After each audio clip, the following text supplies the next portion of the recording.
Hey there, Alex Kidman. Today taking a look at the Motorola Moto G54 5G. As the name suggests, this is the sequel to the G53 5G that I reviewed earlier in the year.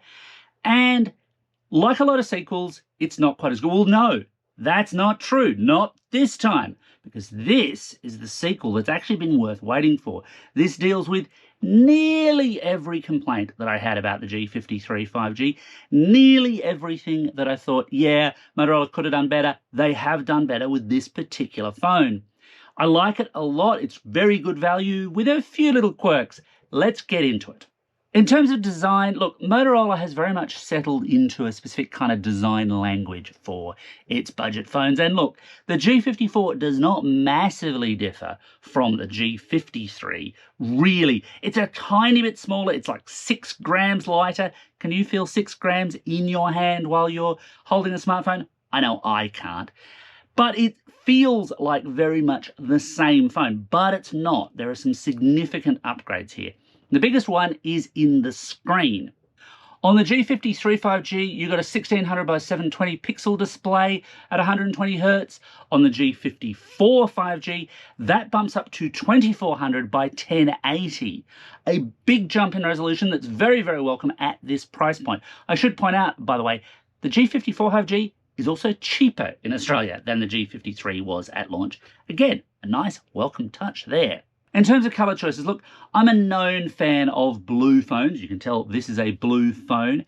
And look, I've got my suspicions that someone at Motorola is actually looking over my review notes, because here in Australia, you can get the Moto G54 5G in 2 colors and both of them are blue.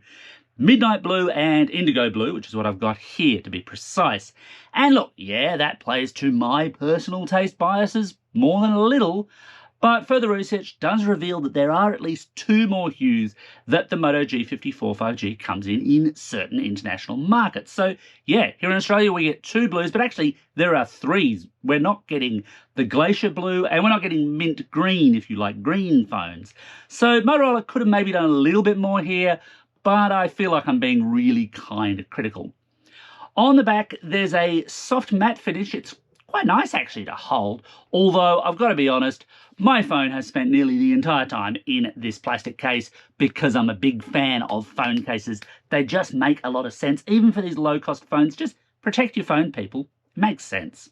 In terms of control, you get volume and combined power and fingerprint reader. It's that thin type. They're okay for reading fingerprints. I haven't had too many problems with them, but obviously you only get a smaller strike zone with those power button fingerprint combo deals. Then on the other side, you've got dual SIM and micro SD card reader. And then at the base, USB-C and a 3.5mm headphone jack. Now, it's nice to see the wide headphone jack there. With my super pedantic hat on, it's not great in terms of its alignment because it's slightly based towards the bottom. That's just a visual thing, though. It doesn't affect the way the phone works. But look, in design terms, it would have been maybe a little nicer if it was centered. Like I said, super pedantic hat on there, though. Being less pedantic, we come to the cameras on the Moto G54 5G, which, according to their marketing blurb, is all about unshakable brilliance. Sorry, Motorola, got to give you a bit of a shake on this one. Now, you do have to temper your expectations to a reasonable degree here because, look, this is a budget phone and there are going to be some compromises in terms of the cameras. What you're shooting with here is a 50 megapixel primary and 2 megapixel macro, which at a numbers sense is no different from the G53 5G, but you get optical image stabilization, which does help in taking decent photos.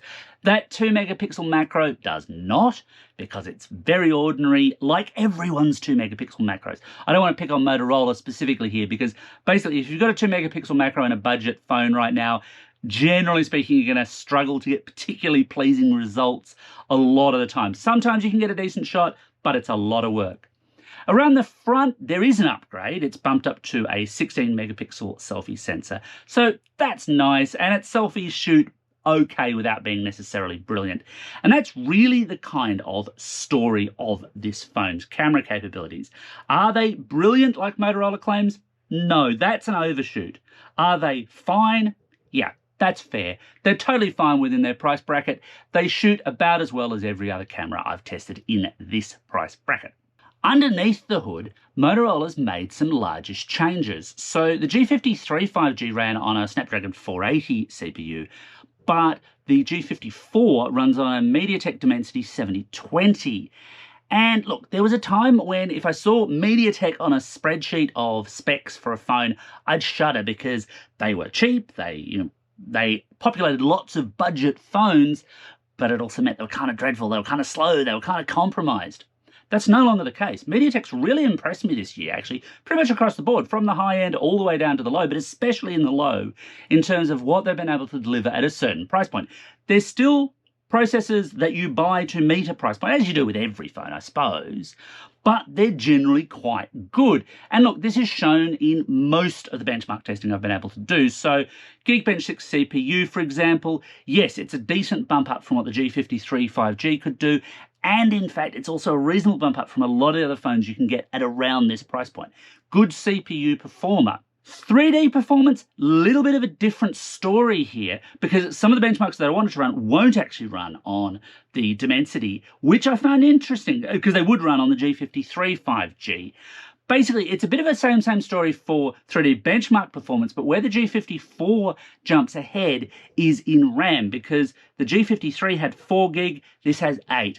And 8 gig, I think, is a really comfortable spot for these budget phones right now. 4 gig is very much floor, very much table stakes kind of stuff, where you're going to struggle a little bit. It's going to have to really do a lot of balancing of its RAM. 8 gig gives it a lot more breathing room, which means apps run a little bit faster. There's a little bit more scope to multitask or bounce between apps without too much of a delay. This is still not a super fast phone. You're still buying a budget phone, but this is a decent one with decent performance, generally speaking, across the board. It's also 5G capable, of course, as the name suggests. Here in Australia, that's a sub-6 gigahertz model, and I've hit about my typical speed ranges. 5G still sits as a nice-to-have kind of inclusion here in Australia, especially given the 3G networks are on the verge of being decommissioned, but it's certainly not a must-have inclusion on any given smartphone.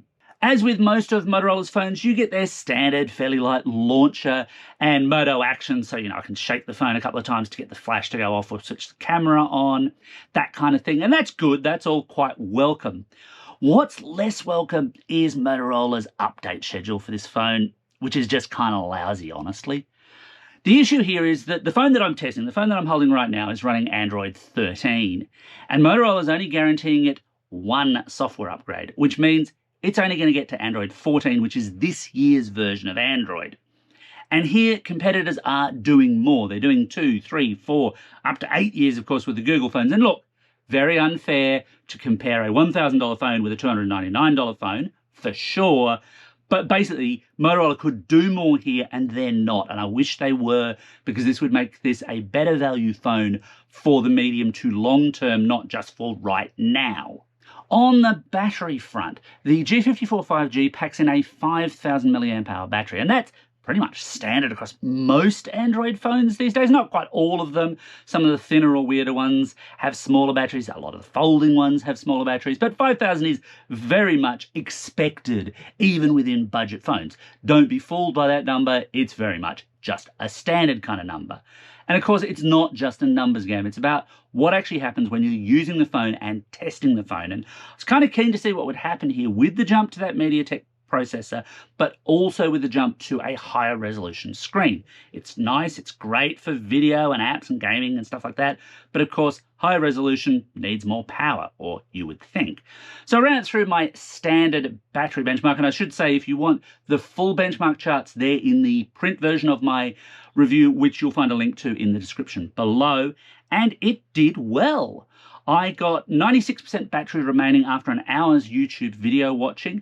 Comparably, the G53 was down to 94% on the same test. So there's been an improvement here, even though it's running a better screen with more RAM. It's a better phone all up, including on the battery front, even including on the charging front, because it'll do up to 15 watts charging. Now, that's not fast, for sure, but it's faster than the G53 was. You get a 20-watt charger in the box, at least in the Australian model. Can't speak for international ones there because Motorola does put a bit of variance into these things. But It's all good on the battery front. In fact, it's very pleasing, and my own anecdotal testing suggests I was ending up with like 20 to 30% most days. Like any phone, you can run it flat within a day if you run apps at it till it coughs out its last electron, but generally speaking, this is a pleasing battery performer.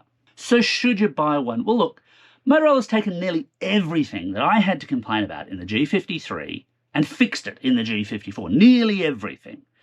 It's cheaper, it's faster, the screen is better, the camera is marginally better without being great. This is overall one of the best budget phones you can buy right now. The only real fly in the ointment, as far as I'm concerned, is that Android update story, and that's very much a Motorola story. They're not great with the updates, and I do think that's regrettable. I will keep calling them out on that. But otherwise, yeah, this is a highly recommended phone, one you should buy. I've got a link to buy it in the description below if you want to be particularly friendly to the channel. Anyway, that's my broad thoughts on the Motorola G54 5G. What do you think? Anything you want to know while I've still got it? You'll have to be quick. They do go back. But hit me up in the comments below. Thanks for watching all the way through to the end, and don't forget to hit like and subscribe.